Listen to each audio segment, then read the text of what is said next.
সাধনার সন্ধান জানো গুরুর দ্বারে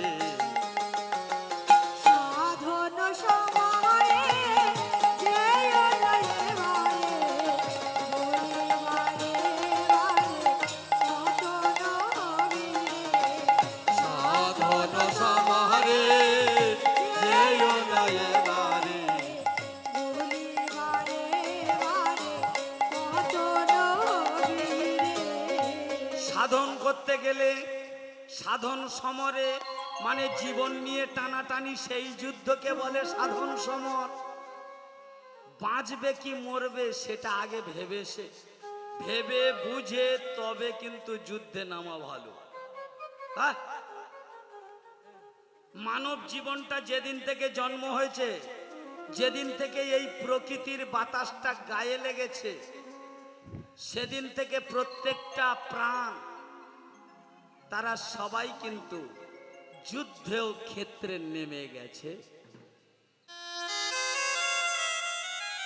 সন্তান জন্ম নিল,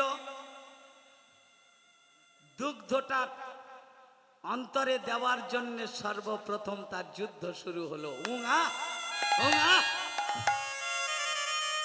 একটু বড় হলে খোকার অভিনয় শুরু হলো।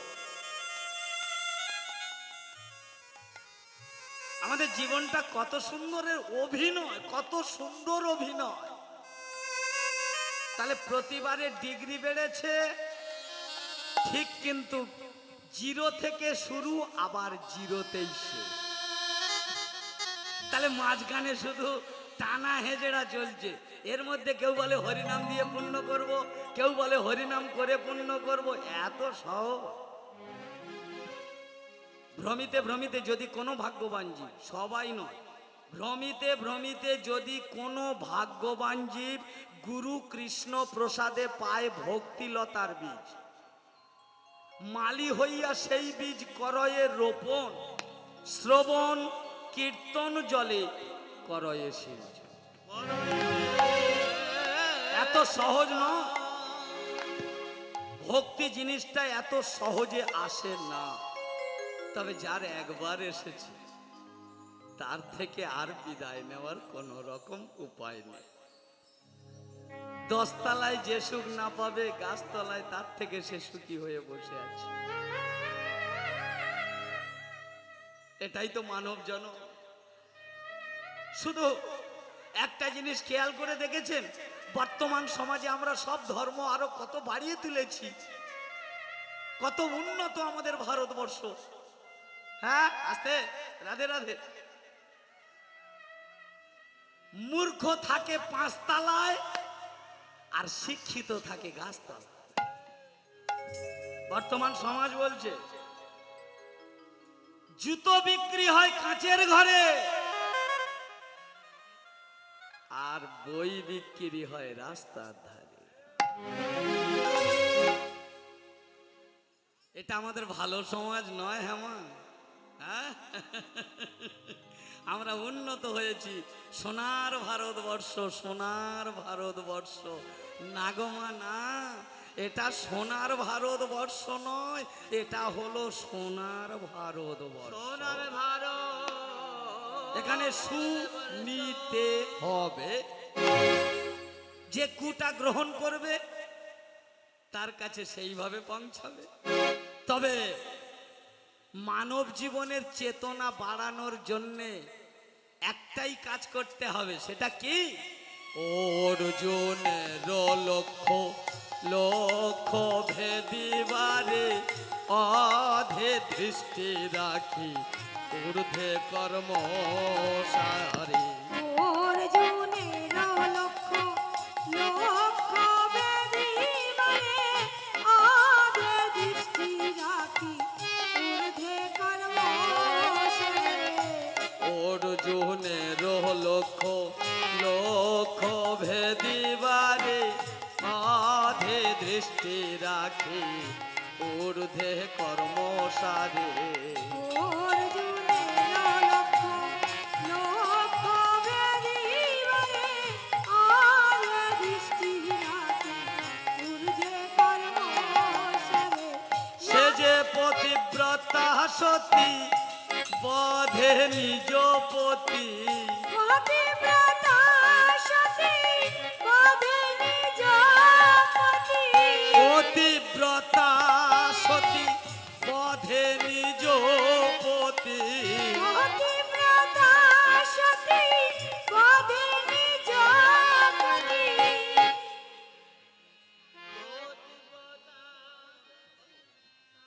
রাধে রাধে।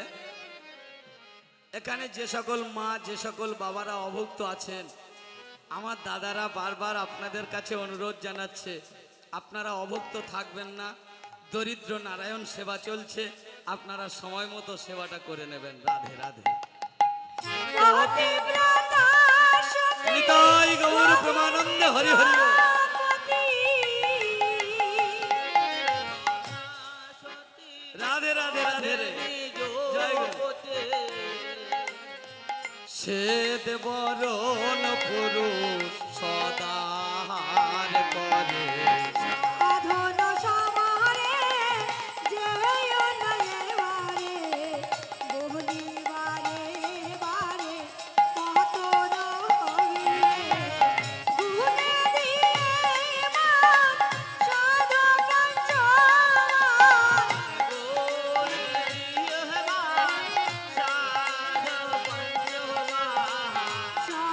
সাধনার সন্ধান জ্ঞান গুরুর দরে।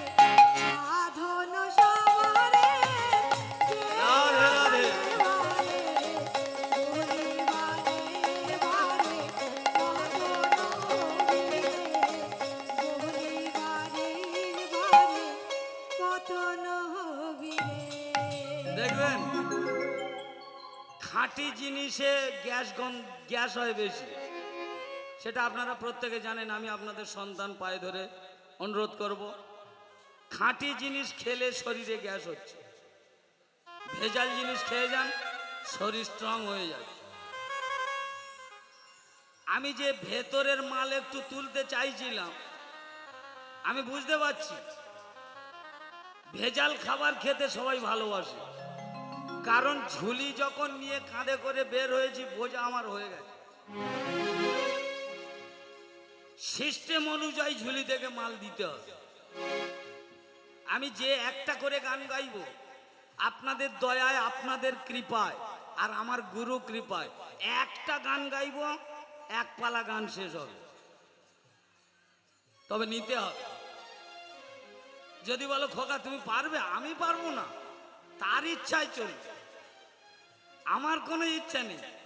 আমাকে চালানোর মালিক যিনি, ভাবছো বসে চলবে কিসে, তিনিই চালাচ্ছে, তাই চলছে। তুমি ভাববার কে? যার ভাবনা সেই ভাবিছে, তুমি ভাবো তাকে। আপনাদের কাছে একটা নতুন কাহিনী বলবো, যেমন কর্ম তেমন ফল। প্রতি বছর এসে একটু তত্ত্ব গাই, এবছর একটু পালার সঙ্গে তত্ত্ব গাই। সবাই মায়েরা বারবার বলে খোকা তুমি একটু পালা গাইতে পারো না? তো আমার কাছে মায়েরা বলেছে, তো বাবাদের কাছে অনুরোধ করছি, পালা গাইব বটে, পালার মধ্যে তত্ত্ব থাকবে। যে পালাটা গাইব আমাদের জীবন কাহিনী নিয়ে গাইব, একটু স্থির চিত্তে নিতে হবে। কেন বলুন তো? এই যে বললাম, অর্জুনের লক্ষ লক্ষ ভেদি বারে, অধে দৃষ্টি রাখি ঊর্ধ্বে কর্মসারে। আস্তে কথা নয়। পঞ্চ পাণ্ডবের মধ্যে অর্জুনের লক্ষ্য ভেদ ছিল, ঠিক কিনা বলুন? তাহলে মহাভারতে অর্জুন একাই লক্ষ্য ভেদ করলো, কেন ভীম পারত না? সহদেব নকুল পারত না? যুধিষ্ঠির পারত না? তাহলে অর্জুন করলো কি করে? কারণ অর্জুন শব্দের মানে হলো মানব শরীরে আগে অর্জন করো। তা আমাদের অর্জন ক্ষমতা নেই। দেখেছেন লক্ষ্য ভেদটা করছে কিভাবে? উপরে পাত্রেতে মাছ আছে, তার আগে চক্র আছে, চক্রের একটাই মাত্র ছিদ্র আছে, চক্রটা ঘুরছে ঘুরছে ঘুরছে, সেই একটা ছিদ্র দিয়ে ওই বান মারতে হবে। তবে বানটা মাছের গায়ে লাগলে হবে না, একেবারে মাছের চোখে লাগতে হবে। কি মহাভারত তাই বলছে তো বাবা? এতদিন মহাভারত পড়ে কি বুঝলে বলো দেখিনি? এই যে প্রতি কার্তিক মাসে মহাভারত পড়েছো, এখনো পর্যন্ত আমি বুঝতে পারিনি এখানটায় কি আছে। কবিরা এত সহজ বস্তু লেখেনি।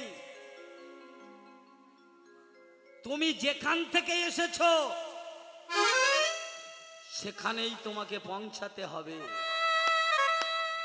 80 লক্ষ জনি, 80 লক্ষ জনি, 80 লক্ষ জনি, 80 লক্ষ রাধে, 80 লক্ষ জনি। আর ভেতরে শুধু কায়দা মারা হচ্ছে। এ বলে আমি মাস্টার, ও বলে আমি ডাক্তার, ও বলে আমি উকিল। এ বাবা, তোর ডিগ্রি দেখার জন্য তোর জন্ম দেয়নি ভগবান, তোর কর্মটা দেখার জন্য পাঠিয়েছি। এই জন্য বারবার বলছে, কি বলছে জানো? তুই ভবের হাটে গেলি, 16 আনা পুঁজি নিলি। ভবের হাটে গেলি,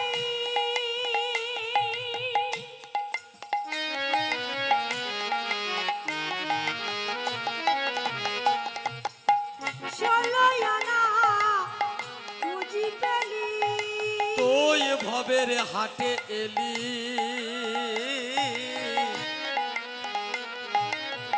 16 আনা পুঁজি পেলি। আর তুই ভবের হাটে গেলি, 16 আনা পুঁজি পেলি। বাটা কোম্পানি জুতো সাপ্লাই দিয়েছে। আসতে এই বাবা বস। বাটা কোম্পানি জুতো সাপ্লাই দিয়েছে, জুতোর দাম কম নিয়েছে, আর একটা করে গ্যারান্টি কার্ড দিয়ে বলেছে বাবা যে যত জুতো কিনবে কেন এই গ্যারান্টি কার্ডটা সঙ্গে রাখো। কেন না, গ্যারান্টি কার্ডটা সঙ্গে রাখলে কি হবে, 6 মাসের মধ্যে যদি তোমার জুতোর কোনো ডিস্ট্রিবিউট হয়, তোমার জুতোটা যদি খারাপ হয়, 6 মাসের মধ্যে এলে তোমাকে নতুন জুতা দেওয়া হইবে। এক চাষি ভাই সে জুতা কিনেছে, জুতা কিনে মাগো 1.5 বছর হয়ে গেছে। 1.5 বছর পরে পায়ের দিকে তাকিয়ে দেখছে জুতোর ওই সোলগুলো পায়ের নিচের দিকে ফেটে ফেটে গেছে। বলছি এ কোম্পানিটাই একদম বাজে কোম্পানি। হ্যাঁ, এই বউ আমার সে গ্যারান্টি কার্ড। সঙ্গে সঙ্গে মা গ্যারান্টি কার্ড বের করে দিয়েছে। সেই বাবু গিয়ে কোম্পানিতে গিয়ে বলছে, এই কোম্পানি, এই কোম্পানি। ও দাদা এত চেঁচাচ্ছেন কেন? এই কোম্পানি, আগে আমার জুতো ফেরত দে। বলি কি ব্যাপার, কি হয়েছে, আপনার অসুবিধাটা কি? এই তোদের এখান থেকে কার্ড নিয়ে গেছি, তোরা জুতোর গ্যারান্টি কার্ড দিয়েছিস, দেখ আমার জুতোর সব ফেটে কেমন হয়ে গেছে। বলছে কই দেখি আপনার গ্যারান্টি কার্ডটা দিন, অসময়ে যদি আপনার জুতো নষ্ট হয়ে যায় নতুন দেওয়া হবে। মাগো কার্ডটা যেই নিয়েছে না, জুতোর গ্যারান্টি কার্ডে লেখা আছে 6 মাসের গ্যারান্টি। এ বেটা 1.5 বছর ধরে পায়ে দিয়ে ঘষে ঘষে মাল সব খেয়ে একেবারে সাইজ হয়ে গেছে, এইবার জুতো জোড়া নিয়ে। এই জন্যে বলছে তোরা ভবের হাটে এলি,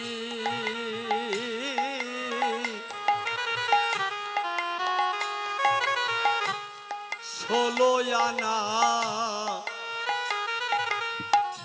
পুঁজি পেলি। তোরা ভবের হাটে গেলি,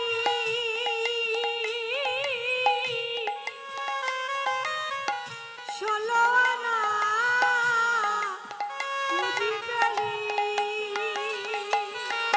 ওরে পুঁজি নিয়ে কি করিলি,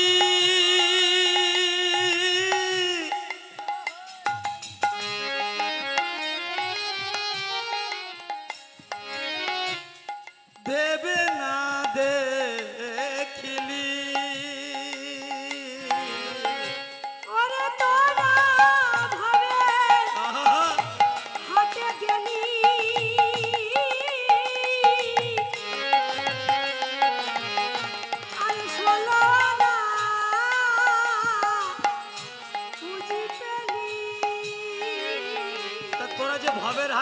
হয়েছিস আস্তে। বাটা কোম্পানির মতো তোমাদের প্রত্যেকটা দেহ ভগবান যখন দিয়ে পাঠিয়েছিল, কই একটা মা একটা বাবা নিজের বিবেক থেকে একবার হাত তুলে বলো তো দেখি, তোমাদের কোনটা ভগবান রূপী কোম্পানি তোমাদের জুতোগুলো খারাপ পাঠিয়েছিল? যদি বলো খোকা আমি একটা নামি দামি লোক, আমার 3.5 লাখ টাকা মাইনে, আর তুমি আমার জুতোর সঙ্গে তুলনা করছো, আমি করছি না। আপনার ঘরটাই তো জুতোর ঘর, আপনার ঘরটাই জুতো। জুতো কটা পায়ে দেয় মানুষ? নিশ্চয়ই একটা জুতো কেউ পায়ে দেয় না। জুতো কিনতে গেলে 2 জোড়া কিনতে হবে, তা 2 জোড়া চপ্পলের মানুষ তো আপনি। একটা রাধারূপী চপ্পল আর একটা কৃষ্ণরূপী চপ্পল, নিতাই গৌর হরিবল বলেই তো জুতোর ঘর তৈরি হচ্ছে। যদি বলো 2 ধারে 2টো ফিতে, হ্যাঁ 2টো ফিতে নয় রে, ওই সামনে আরেকটা ছিদ্র আছে, প্রত্যেকটা চপ্পলে 3টে ছিদ্র আছে। তো দেহের মধ্যে ওইরকম 3টে ছিদ্র দিয়ে খুঁটি তৈরি করা হয়েছে। সে 3টে কোন খুঁটি? সেটা হলো একটা ইড়া, একটার নাম পিঙ্গলা, আর একটার নাম হলো সুষমনা। তাহলে ইড়া পিঙ্গলা সুষমনা, সুষমনা থাকে কোথায়? হেড ডিপার্টমেন্টে, ওই যে জুতোর সামনে নাকি। ও ওর জোরে জুতো টেকসই হয়, যার নাকি যত ভালো সে জুতো টেকসই হবে। তাহলে ভগবান তোমার 16 আনা পুঁজি দিয়ে পাঠিয়েছে, দেখছে বেকার ছেলে লেখাপড়া শিখে ঘুরে খাবে কেন, ব্যবসা করে খাক। প্রথম দিনে ব্যবসায় তোকে 1,60,000 টাকা পুঁজি দিল। 1,60,000 টাকা বাবা হাতে তুলে দিয়ে বলছে, বাবা তুই তো শিক্ষিত ছেলে, এবার তুই ভালো করে নিজের মতো করে ব্যবসা কর। প্রথম দিনে ব্যবসায়তে 60,000 লস। ব্যবসা হবে এই ছেলে দিয়ে? সকালবেলা ছেলেটা উঠেছে, জিজ্ঞাসা করছে, হ্যাঁ রে তা তোর ব্যবসা করার জন্য টাকা দিলাম, এত বেলা করে উঠছিস, কালকে ব্যবসা করলি, তা ব্যবসা কেমন জমেছে, লাভে কত এলো, আয় ব্যয় কত হলো কিছু বুঝতে পারিনি। বলে প্রথম দিনে 60,000 লস। তাহলে হরিনাম ভেতরে ঢুকবে কি করে? প্রথম দিনে এই ব্যবসায় যদি আমাদের 60,000 লস যায়, হ্যাঁ সহস্রার চক্র হয়, এই যে এই সহস্রার পদ্মে হয় সহস্রেক দল। আমাদের এই সহস্রার পদ্ম থেকে যে সহস্র পদ্ম দল নিয়ে পদ্ম দিয়ে দেহটা তৈরি করেছে, প্রত্যেকটা তো অর্থ, পরমার্থ। তাহলে আমাদের এই পদ্ম দিয়ে দেহ তৈরি করে ভগবান যখন পাঠিয়ে দিল ভবের হাটে, ভবে এলি পুঁজি পেলি, ছিল পুঁজি 16 আনা। যে যেমন মহাজন ধরে তার তেমন হয় বেচা কেনা। কেউ চৈতে গুরুর পাল্লায় পড়ে হেমঝিম খেয়ে যাচ্ছে, হ্যাঁ এই বাবা তুই নিরামিষই খাবি, নিরামিষই খেলে একদম ভগবান পেয়ে যাবি, এই যে ডিরেকশনটা দিয়ে গেল নিরামিষই নিরামিষই নিরামিষই খেলে কি হয়? নিরামিষই খেলে ইন্দ্রিয় দমন হয়।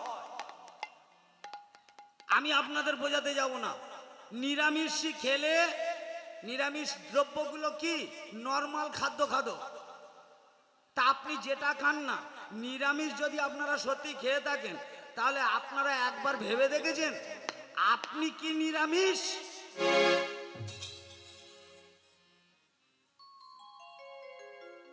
এখানে যত প্রাণ আছে এরা কি নিরামিষ?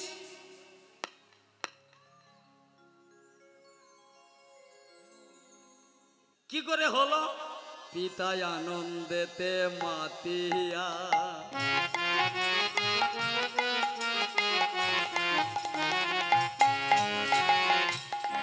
ও মা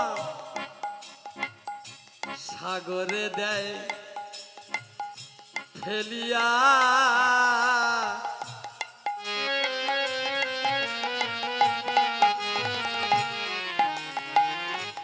চলে গেল বিধিয়া, ফিরে এলো না। পিতা আনন্দেতে মাতিয়া, সাগরে যাই ফেলিয়া,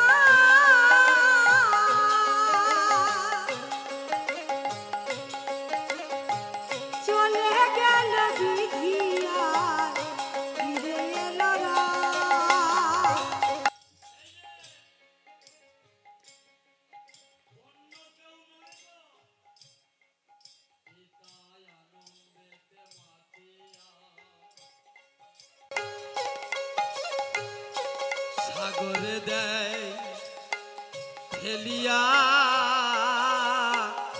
চলে গেল বেঁধে আর ফিরে এলো না।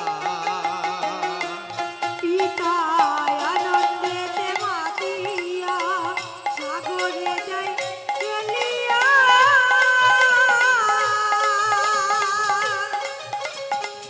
চলে গেল ভিড়িয়া ফিরে এলো না।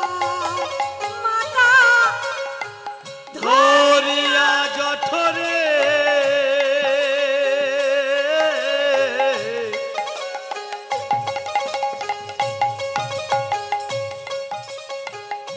কত কষ্ট করে, মাতা ধরিয়া জঠরে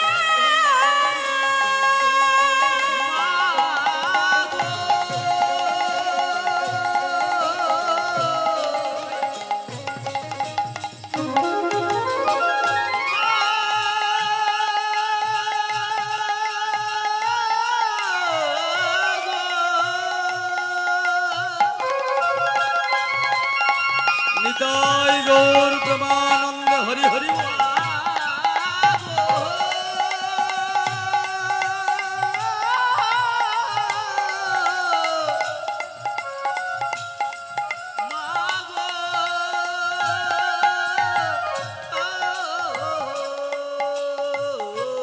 মাতা ধরিয়া জঠরে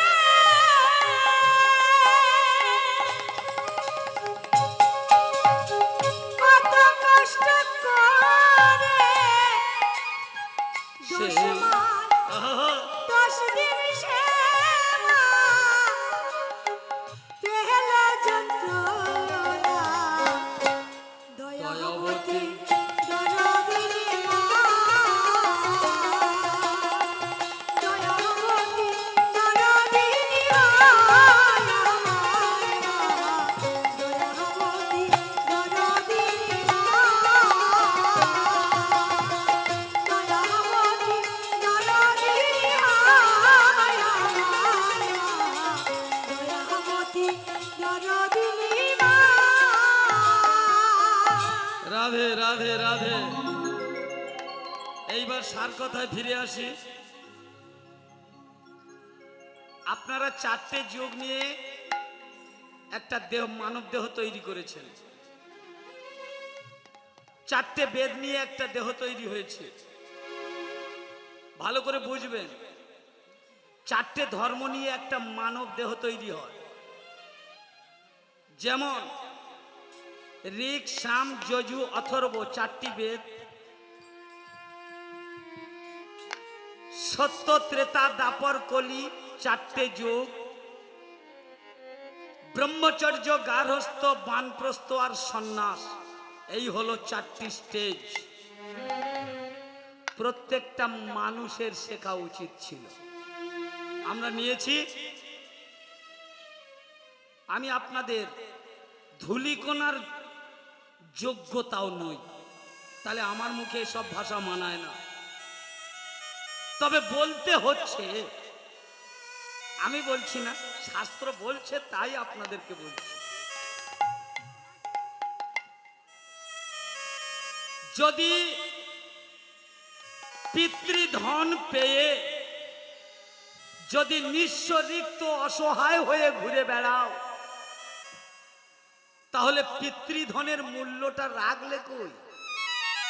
ওই জন্য ভগবান বলেছিল, আমি প্রথমেই বলেছি, মনুষ্য কিং করিষ্যতি। এই মানুষ, তোরা যে জন্মগ্রহণ করবি বলেছিস, ওখানে গিয়ে কি করবি? সেদিন যা বলেছিল সমস্তটা আমরা পাল্টে নিয়েছি। এই জন্য আমাদের ধর্মে মতি বসে না। কি করে বসবে? তুমি সত্যটাকে নষ্ট করলে। কখন করলে? ভগবান যেদিন তোমার মানব দেহটা দিল। এই যে মাইরা, তোমরা সব, এই বিশ্ব ব্রহ্মাণ্ডের সবটাই তোমাদের কাছে আছে। যেদিন ভগবান তোমাদের সর্বপ্রথম এই দেহটা দিল, ছোট্ট সন্তান সেই সন্তানের মধ্যে কোনো ত্রুটি ছিল না। তুমি ছিলে সত্য, তোমার মধ্যে কোনো হিংসা বিদ্বেষ ছিল না।